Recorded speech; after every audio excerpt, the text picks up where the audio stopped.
Estamos de volta com o programa De Olho na Comunidade. Hoje é terça-feira e hoje o quadro Minha História. Muito obrigado pelo carinho. Fala em quadro Minha História. Hoje à tarde, eu conversei aí por longos minutos com o tio Dani, o seu Daniel Bach, aí do Pinheiral. Mais uma vez eu mando um abraço aí para ele, a esposa dele, a tia Ica, toda a família aí do Pinheiral.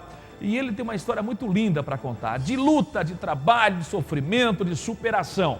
Eu já falei. Passando agora a FEAGRO, essa semana que vem, vamos trazer o tio Dani aqui, para bater um papo conosco, o seu Daniel Bach, aí do Pinheiral, para contar a sua história. Talvez não na próxima terça, mas na outra, porque ele vai viajar agora semana que vem, Então talvez não semana que vem, mas na outra, vamos trazer o seu Daniel Bach para bater um papo conosco no quadro Minha História. Um abraço para ele e para toda a família. E hoje eu estou recebendo o prefeito de Braço do Norte, Ademir da Silva Matos. Que ele é prefeito, todo mundo sabe, mas vamos agora conhecer o outro lado do Ademir Matos. A infância, a juventude, escola, o seu trabalho em São Paulo, o seu retorno na Braço do Norte, o ingresso na vida pública. No ar, o quadro Minha História.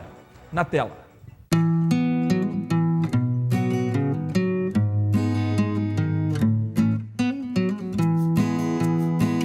E o programa De Olho na Comunidade desta terça-feira está recebendo o prefeito de Braço do Norte, Ademir da Silva Matos. Claro que o nosso assunto aqui, a nossa conversa, é para conhecer um pouco mais a história do prefeito. Toda terça-feira, desde que nós mudamos aqui o cenário, mudamos um pouco o programa, estamos trazendo alguém de Braço do Norte, alguém da região, alguém da sociedade, para falar um pouco no quadro Minha História. Já conversamos com Alcir Silva, já conversamos com o doutor Valmir Isidório, que tem uma história magnífica, foi em Graxate até chegar na condição aí de advogado. Conversamos também recentemente com o radialista também, que tem uma história bacana, saiu de Goiás, veio para cá, Luiz Antônio. No sábado, na terça-feira passada, nós não apresentamos o quadro porque a RTV apresentou a entrega da casa, aquilo tudo que a RTV fez nesses 2 anos, viu, prefeito? A RTV agora em julho completa 2 anos e nós estamos então abrindo esse espaço. Para quê? Claro que a maioria das pessoas da região conhece o Ademir, prefeito Ademir, mas a juventude, principalmente a nova geração, principalmente, não conhece o Ademir que jogou futebol, o Ademir que foi goleiro, o Ademir que trabalhou em São Paulo, voltou para cá, tem uma grande história, O outro lado da moeda, ou seja, o Ademir pessoa, o Ademir menino, o Ademir jovem, jogador, pai de família, o outro lado da pessoa. Prefeito, bem-vindo, como é que está? Tudo bem? Boa noite. Bom, boa noite, Israel, boa noite a todos os telespectadores, Realmente, primeiro, parabéns, pela RTV, de completar também 2 anos, Está engatinhando ainda, Mas já faz história em Braço do Norte e o povo tem um carinho muito grande pela RTV, até porque é uma televisão, é nova, as pessoas querem ver, Hoje é muito importante ouvir, mas ver as ações, ver as reivindicações e por programa também, por esse programa de mostrar, as raízes, mostrar o início. Às vezes as pessoas veem, hoje como a gente está, ou como a cidade está, mas não vê a história, E, logicamente, eu, como sou oriundo de Braço do Norte, saí daqui, nasci em 54, nasci em Braço do Norte, sou oriundo de uma família de 10 irmãos, Meu pai era caminhoneiro, um dos primeiros caminhoneiros de Braço do Norte, Eu perdi a minha mãe, com 1 ano e 2 meses, meu pai casou com a dona Virgínia, depois tivemos mais 6 irmãos, nós somos em 10. E, graças a Deus, muito unido a família. A dona Virgínia que me criou, a mãe que me criou, então é a minha mãe. E aqui em Braço do Norte, como todos, Então a gente aqui também vendeu torradinho, engraxou sapato, até hoje lembro muito bem do senhor Ludiz, tem uma imagem muito grande do senhor Ludiz Beis, Que é a primeira vez que eu fui engraxar o sapato dele, ele muito caprichoso e sujei a meia dele, Ele me deu um esporro danado, mas me ensinou daí como é que tinha que fazer. Me pagou engraxado e depois um dia fez eu carregar arião lá na casa dele, espalhar arião no terreno, mas me pagou, me deu um café. Então a gente tem essa história, Rael? E aqui a gente vendia torradinho no cinema, nós tínhamos cinema em Braço do Norte, Chegamos a ter 2 cinemas em Braço do Norte, hoje não temos nenhum, Então a gente tem história aqui em Braço do Norte, muita, Ficamos aqui até 16 anos, com 17 anos, daí fui para São Paulo, Então sozinho, buscando novos sonhos, Braço do Norte, quando saí daqui, tinha aqui pessoas que tinham 1 ou 2 televisões em casa. Nós não tínhamos telefone, Então, oriundo de uma família muito simples, Minha mãe ainda lavava roupa para fora, no rio, costurava para ajudar a família. Então, como a maioria das pessoas aqui, então eu acho que nós temos história, todo mundo tem história, se queríamos aqui junto, né?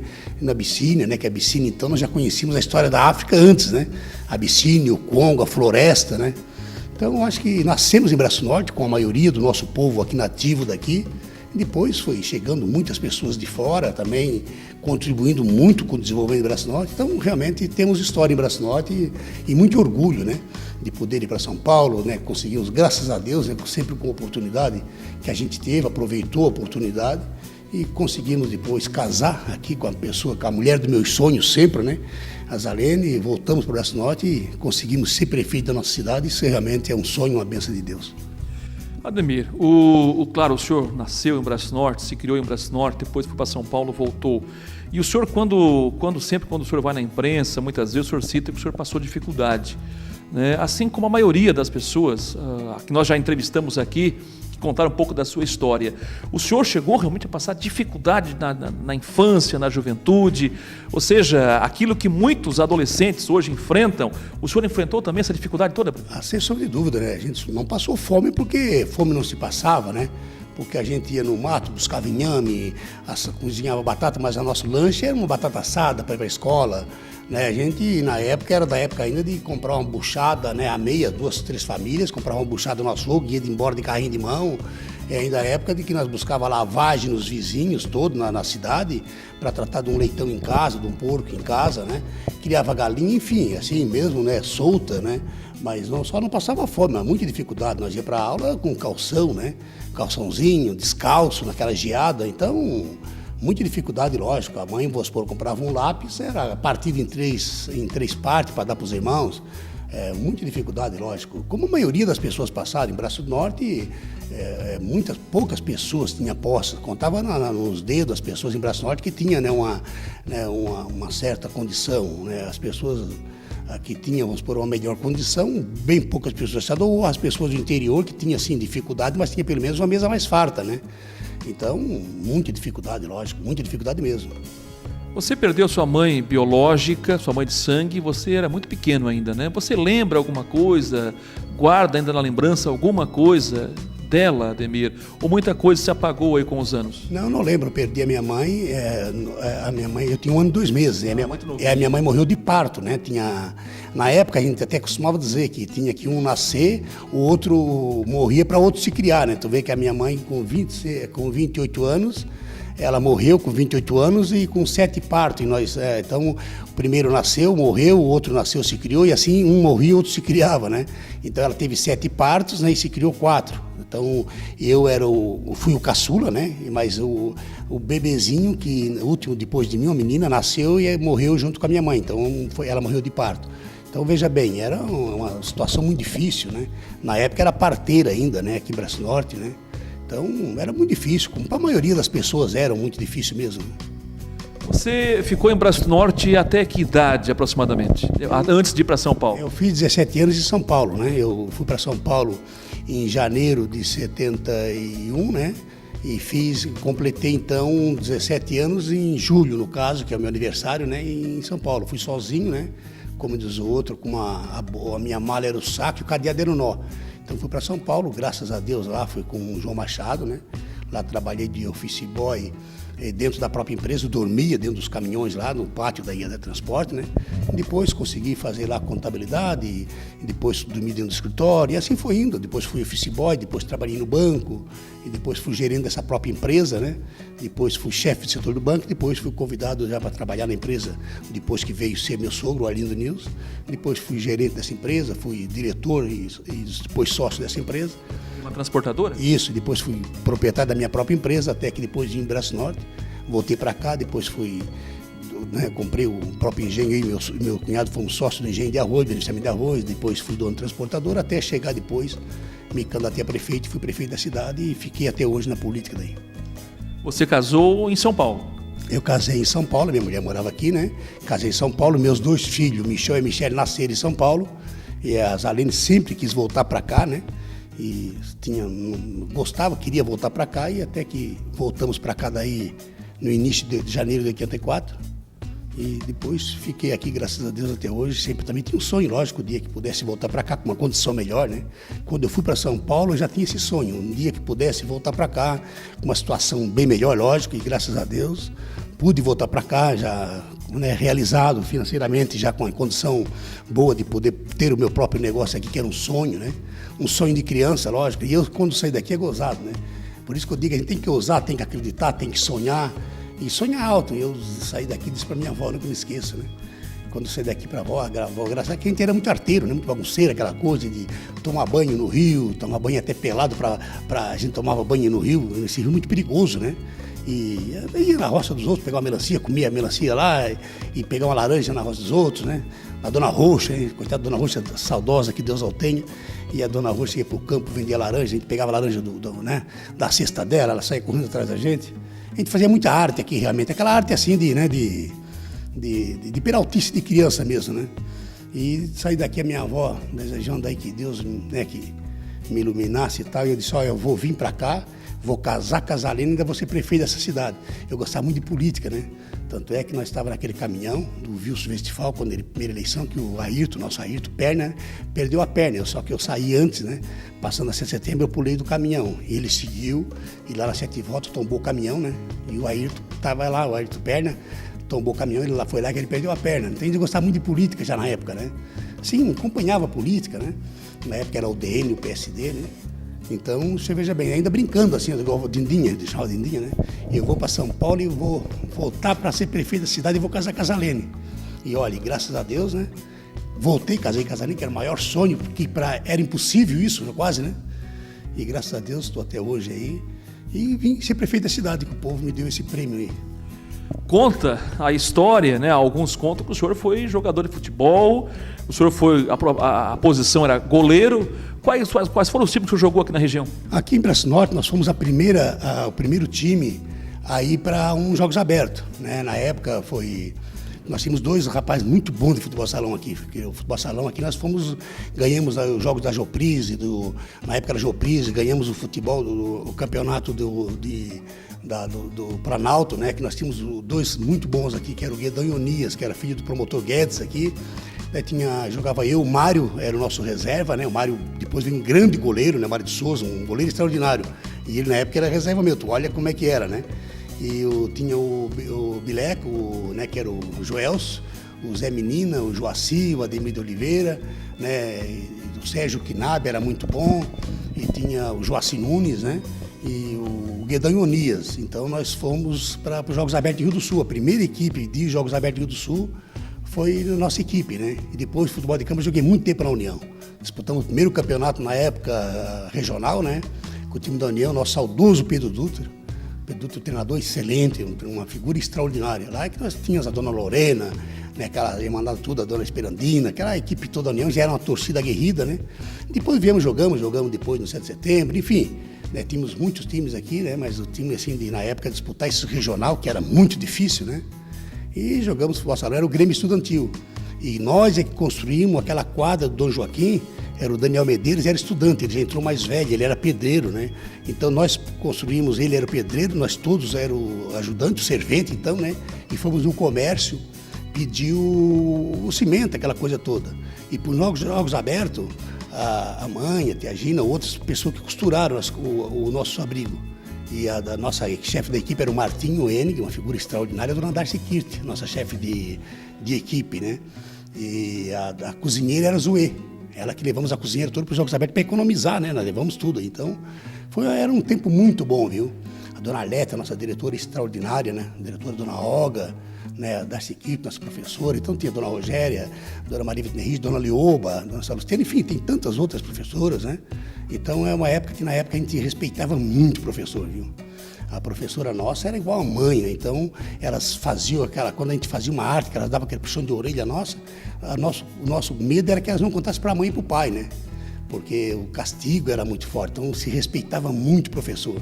Hoje já, às vezes o pai vai lá reclamar ainda do professor, né? Então era uma época muito boa, viu? A gente era peralta, fazia bagunça, tinha a dona Picurra, né? Tinha a dona Mila, tinha, né? Muito, o nosso servente da escola se respeitava muito, tomava aquela sopa na caneca, né? A gente tava louco para ir pra escola para tomar sopa, né? Então era uma época que foi difícil, muito difícil, mas era uma época que a gente tem muita saudade, viu? O senhor, não sei, eu nunca te perguntei isso, mas vou perguntar agora. Dizem que o senhor é faixa preta. Até quando o senhor disputou a primeira eleição lá para prefeito em 96, né? Algumas pessoas até tinham vontade de falar mal do candidato Ademir Matos na época, mas como é que eu vou falar que desse homem? Esse homem é faixa preta, ninguém, né? Ou seja, havia um respeito. É verdade essa história de faixa preta, não? Eu, assim que eu fui para São Paulo, lá não tinha nada o que fazer, né? Eu nunca bebi, entendeu? E lá a gente em São Paulo assustava muito, né? E nós morávamos, onde que nós fomos lá, era na Água Branca, só tinha uma marginal, só tinha um lado da marginal. E São Paulo sempre foi muito perigoso. Então lá, como não tinha nada o que fazer, não conhecia ninguém, eu comecei a frequentar a academia lá. Então, realmente, nós fizemos a academia o estilo que é o Koshinkan, era um dos estilos muito combativos, né, fazer os comitês. Então, realmente, lá eu tive essa formação, né, mas aquilo ali que me ensinou, me educou. Aqui nós brigava muito, isso aqui, briga de escola mesmo, aqui a gente só brigava, né. Hoje a gente tem muitos colegas que a gente encontra e brigava muito. Então, lá, realmente, aquilo que me educou muito. Porque quando tu vai para essas academias, ela te ensina, porque tu briga de medo. Pode ver que se uma criança chegar para ti e dizer um monte de coisa, tu vai embora, não vai dizer nada, porque tu não tem medo daquela criança. Tu sabe que se tu for lá com ela, tu não vai ter medo, tu briga de medo. Realmente é a insegurança que te faz tu brigar. Então, realmente eu fiz isso, fiz muito tempo, até enquanto eu casei, sempre fiz muita academia. Até quando vim para o Braço Norte, participamos de umas, que tinha o Marcos aqui da empresa que fez a Refortuna, também fizemos uma academia aqui muito tempo. Depois teve o Edio também aqui, teve o Max, então eu tive muito tempo na academia, é verdade. Mas isso é igual ao futebol, né? Isso tu tem, mas agora quer dizer que o título tu nunca perde. Mas isso é condição física, é tudo, mas realmente eu participei muito tempo da academia, em São Paulo, realmente. Um estilo que hoje foi extinto, nós participamos muito de campeonato na época, de sambo comitê, E realmente eu fiz academia, foi o que me educou, O que me educou, que fez ser muito menos selvagem, a gente brigava muito antes. No futebol principalmente. Então até hoje eu só tive discussão dentro de campo de futebol, porque ali o sangue está muito quente, eu nunca briguei fora de futebol.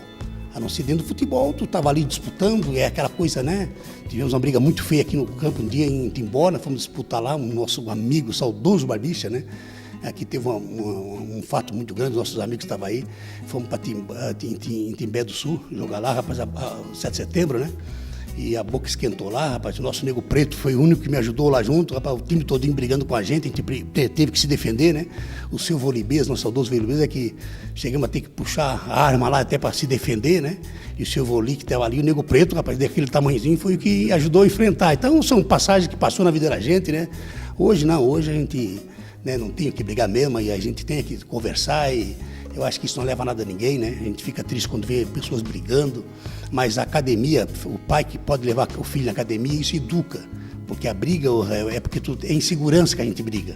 Hoje tu tem que conversar, não precisa brigar com ninguém. Hoje a gente vê o esporte, como fomos agora, a final nossa em Grão-Pará, do Campeonato Aberto, fomos campeão do feminino e masculino.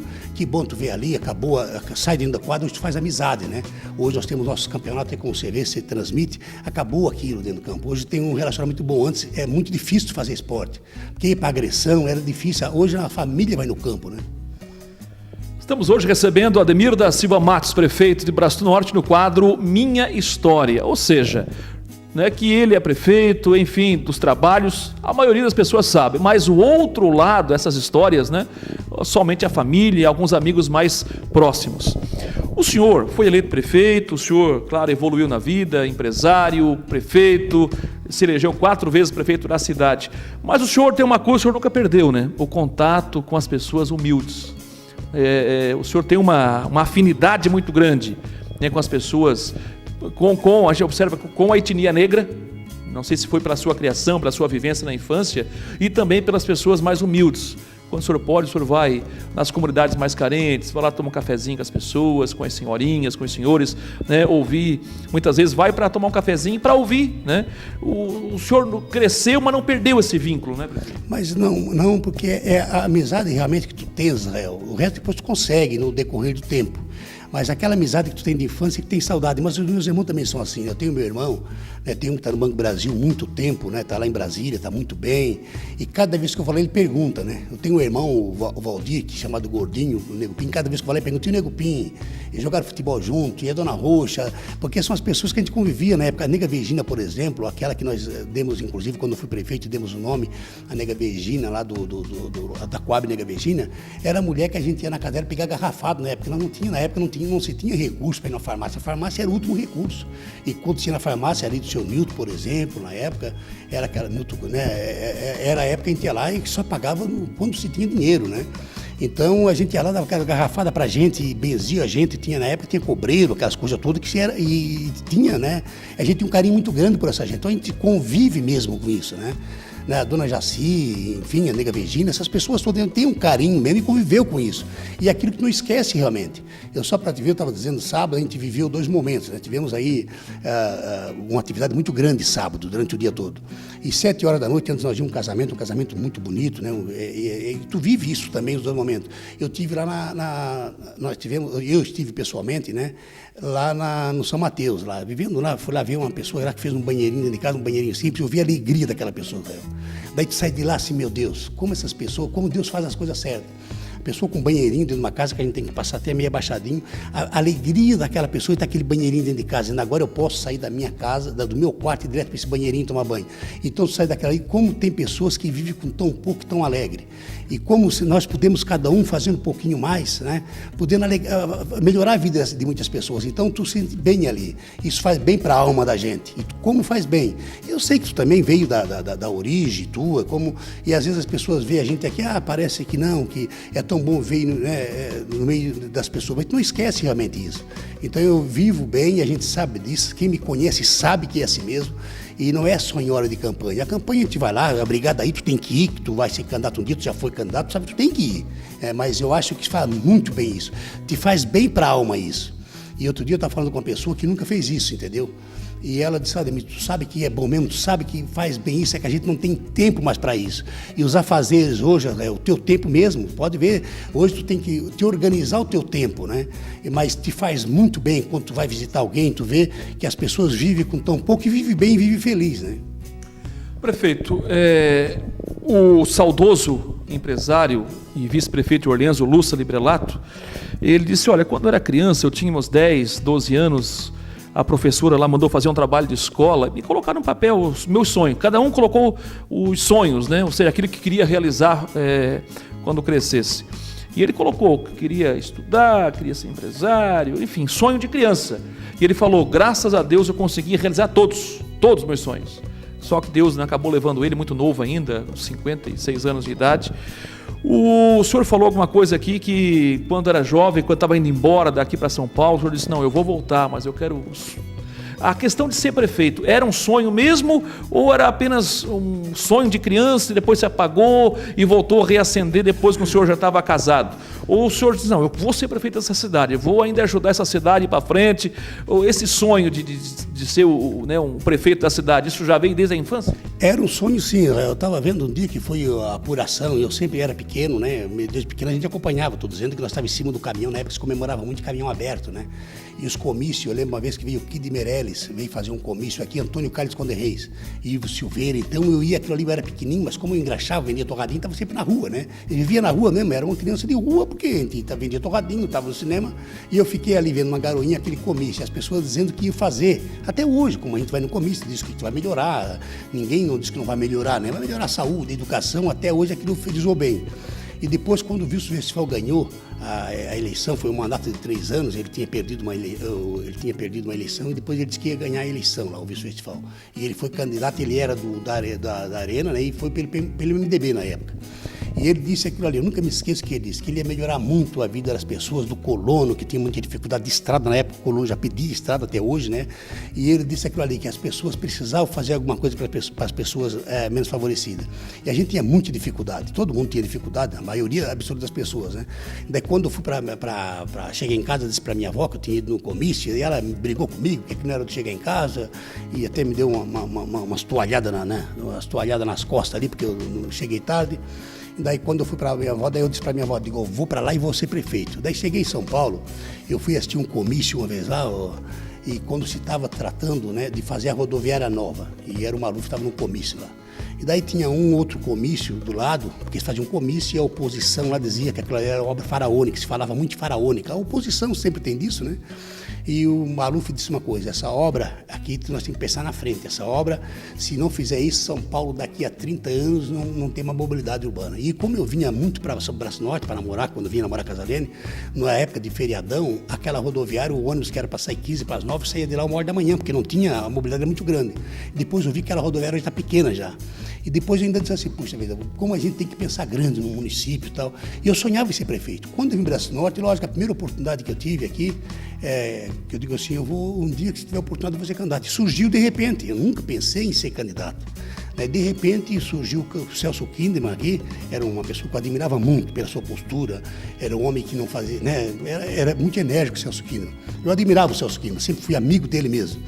E quando ele foi candidato, ele me chamou lá e ele disse: olha, eu não vou ser candidato, desgostoso aí, porque não é o que eu quero. A política não é assim, eu quero da minha maneira, tem que ser assim, porque eu acredito. Daí ele assim: tu devia ser candidato. Eu acho que não vou. Digo: você tá louco, como é que eu vou ser candidato agora? Ainda tinha que enfrentar na época o Edésio Henning, uma figura extraordinária, que eu admiro o Edésio Henning, viu? Eu tenho admiração forte para o Edésio Henning. O Edésio Henning, ele tem uma visão muito forte na parte da agricultura, ele tem essa visão. E eu disse assim: como é que eu vou ganhar do Edésio Henning? Mas tudo bem, eu vou ser candidato à oportunidade que eu sempre quis, eu vou ser candidato me preparando, né? E realmente fui candidato. Faltando quanto tempo a eleição? Faltava 2 dias para a convenção. A informação, prefeito, de que na época eu não estava aqui, não acompanhei aquela primeira eleição lá em 96, mas que a tendência era o PMDB nem botar candidato a prefeito, ou seja, o PMDB não tinha preparado ninguém para ir para aquela eleição. E o Edésio era o vice-prefeito na época, como não tinha reeleição, naturalmente o vice-prefeito assumia a cabeça, ia para a ponta, ou seja, como candidato a prefeito. E como é que foi aquele processo? O Tilico era candidato, o Tilico era o prefeito, o Edésio era vice-prefeito e secretário de Agricultura. Ele era presidente da CCB, né, a estadual, e o Edésio tinha um vínculo muito forte na agricultura. E o Edésio, então, já estava preparado para ser o candidato a prefeito. Todo mundo já sabia que o Edésio era o candidato a prefeito da situação, né? E o Celso era o candidato nosso natural que tinha perdido a eleição para o Tilico por 100 e tantos votos de diferença. E o Celso era o candidato natural do PMDB. E respaldado por muita gente daqui da sociedade e tal, porque todo mundo acha que tem que ser um candidato, né, o prefeito tem que ser um candidato que vai ali, que seja, né, da maneira do Celso aí. E na última hora o Celso sempre dizia que era candidato, na última hora o Celso pegou e ficou descontente com o próprio PMDB. E então desistiu, então se estava trabalhando uma candidatura única, com alguém, na época se falava do Gilson, do vice do Edésio, ou até o próprio Bertilo. E o PMDB é difícil, chegou na última hora, o Celso pegou, me chamou numa conversa, eu digo: Celso, não tem como. E daí, como não ia ter candidatura, teria uma candidatura única e tal, e muita gente não gostou disso, que o povo não gosta de candidatura única arranjada, assim, sem ter um planejamento. Daí o deputado Edinho veio na última hora, me ligou aí, teve que ser candidato, surgiu uma conversa do meu nome, o Celso me chamou, eu digo: tudo bem, se não for para não ter candidatura única, tudo bem, meu nome está à disposição. Só que eu tenho que escolher um outro nome também neutro, então aí daí vou buscar o Arnaldo. O senhor Arnaldo Chimera foi uma pessoa muito importante nisso. Você dois tem que ser, não pode ter candidatura única aí e tal. E eu chamei o Arnaldo: vamos, Arnaldo, vamos. Então vamos nós dois, aí fomos para a candidatura. Então, na última hora, um povo desanimou o nosso partido no primeiro momento. Perdemos outra eleição, o Celso estava ganha e era difícil. Ou seja, naquela oportunidade o PMDB lançou, no caso, o seu nome, para não dizer vamos ter uma candidatura única. Foi mais ou menos assim, em cima da hora, no fogo. Porque ninguém quis ir mais, então fomos, né? Até porque se tivesse outro candidato, nunca seria nós, né? Então fomos na última hora e ganhamos com a maior diferença até então. Ganhamos com 1.914 votos, que é a diferença. Fomos saindo feito um louco na rua pedindo voto, né? E foi indo, as coisas foram indo, visitamos né? E ganhamos em todas as comunidades, inclusive, no interior, na periferia, ganhamos na praça, porque com proposta nova, de renovação, aquela coisa toda, né? Eu até então era da iniciativa privada, né? E ganhamos a eleição e fizemos, né, um grande trabalho na oportunidade também, né? Pegamos a prefeitura enxuta, pegamos o Tilico, a verdade é essa, né? Temos que reconhecer. Pegamos a prefeitura já pronta, né, para trabalhar. O Tilico deixou a prefeitura numa condição muito boa, né? Normal, né? Deixou sem dívida, no caso, deixou a prefeitura, simplesmente pegamos uma dívida, eu acho que talvez de 500 mil de financiamento só. Então, pegamos com a dívida normal, vamos supor assim, não tinha nada bem planejada, então pegamos já aquele terreno comprado lá onde é hoje a nossa Expo Vale, né? Depois queríamos a Expo Vale, enfim, fomos para a eleição, depois fomos para a reeleição, daí a reeleição difícil, porque daí perdemos o Arnaldo, né? O Arnaldo optou daí pelo PSDB de vice do Tilico, perdemos naquela oportunidade do Bertilho, perdemos nossa secretária da Saúde, então daí ali todo mundo achou que nós perdíamos, porque nós perdemos muita gente, né? E fomos para a reeleição assim mesmo, daí buscamos o senhor Milton Sandrini, né, de vice, e ganhamos a reeleição. Fomos o único prefeito até hoje reeleito, né? Ganhamos a reeleição também com uma diferença muito boa, né? E depois assim sucedeu. Daí fui convidado para fizemos a maior obra que teve até então em Braço Norte, que foi a Felipe Schmidt, um sonho também. E depois daí fomos convidados para ser secretário de Desenvolvimento Regional. E depois continuamos com o governo de novo, depois voltamos para a eleição, ganhamos e deu aquele problema, né? Que não podemos assumir. E depois fomos convidados para assumir aquela função importante na Celesc, que tenho muito orgulho de ter lá, aprendi muito lá com a equipe da Celesc, aprendemos a fazer planejamento de governo lá, com o Gavazzoni, uma figura extraordinária. O doutor Eduardo me levou para lá, depois continuei com o Sérgio Alves, continuei com o Gavazzoni, e voltamos novamente para a eleição, onde fomos vitoriosos eu e Charles. Muito obrigado, prefeito. Gente, um forte abraço, uma ótima terça-feira. Eu lembro que a partir de quinta-feira o programa De Olho na Comunidade vai ser direto da FEAGRO. Quinta e sexta, a maior exposição de gado Jersey da América Latina, a maior feira agropecuária da região, a grande vitrine do agronegócio de Santa Catarina. Um abraço, boa noite e até amanhã.